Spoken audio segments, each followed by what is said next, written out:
eat it every day. I was on this plane and like, there's like this high school age girl sitting between, you know, me and some guy, and you know, she's talking on the phone, and I don't think she thought I could hear her because I had my headphones on, but I just do that so I don't, you know, people would talk to me.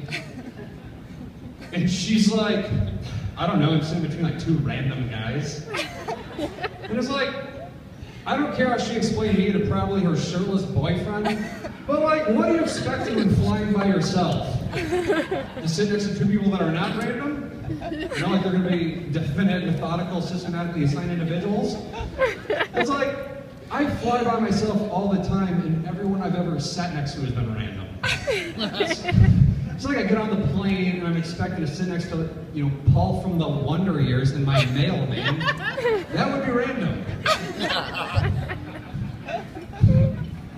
No, this other thing happened. I did a show in Cincinnati and I got done, and me and my buddies were at this bar, and there's this kid wearing like a football jersey with no undershirt. I mean, just an animal.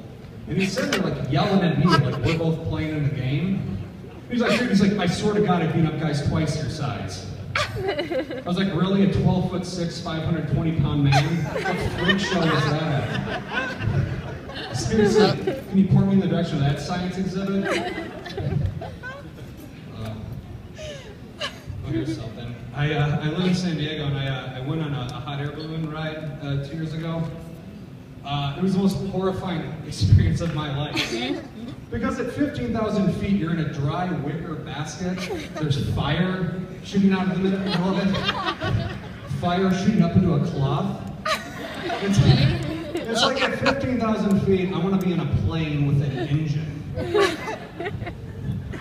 Not something that is fueled by the same thing that fuels my grill, which starts like 1 out of 4 times. Seriously, like, pilots use like, you know, think of like years and years of training, use like navigational instruments. Hot air balloon guy does this. You know, dressed like he's serving Dippin' Dots at the Renaissance Festival. I mean, I got absolutely loaded before I got on that thing too, and it was still just awful. I don't even drink hard liquor anymore. I stick to the Coors Lights. I love Coors Lights because it's got the cold activated cans, you know? How awesome is that for anyone that doesn't have sensation in their face, mouth, or hand, right? Remember that old school method where you had to like pick it up to see if it was cold?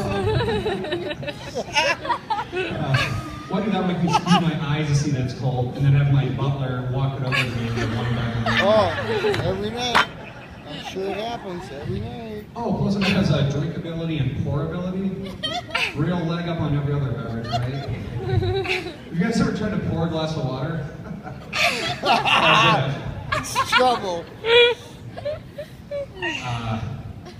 Yeah, so I don't have a day job, which it's awesome, but just not awesome to like talk about. Because like people are always like, hey, so like, what'd you do today? I'm like, nothing. That's probably why I'm unemployed to begin with. You start like racking your brain for stuff, and you get real detailed. You're like, oh well, I put toast in one at a time, pushed down, one burned, and then I tried. It's like, I don't do anything. But I watch TV, like a lot of TV from 9 to 5, and like it's weird being like 30 now, because a lot of the daytime television is like, you know, stuff I used to watch when I was a little kid, and now that I'm older, I'm watching it, and it's just like, you look at it a little bit differently.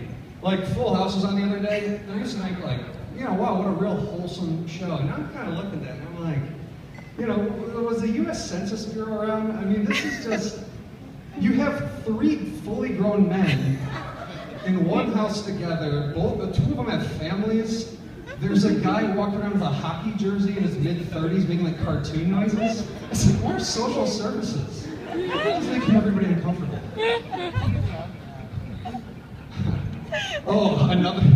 And then, you know, with the holidays, Home Alone was on. That's a trilogy. They forgot that kid 3 times. 3 times a week. His parents are still not in prison.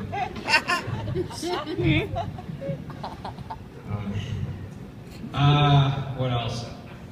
Oh, my old boss used to say something weird. He'd always say, bang it out. He'd be like, oh, hey, Tom, we need those inventory reports for you leave day. Why don't you just quick bang them out? Like, I'm going to sodomize an Excel spreadsheet. He'd say it so much like I started saying a lot. I'd be like, hey, boss, we got a couple customers here. I'm going to bang them out.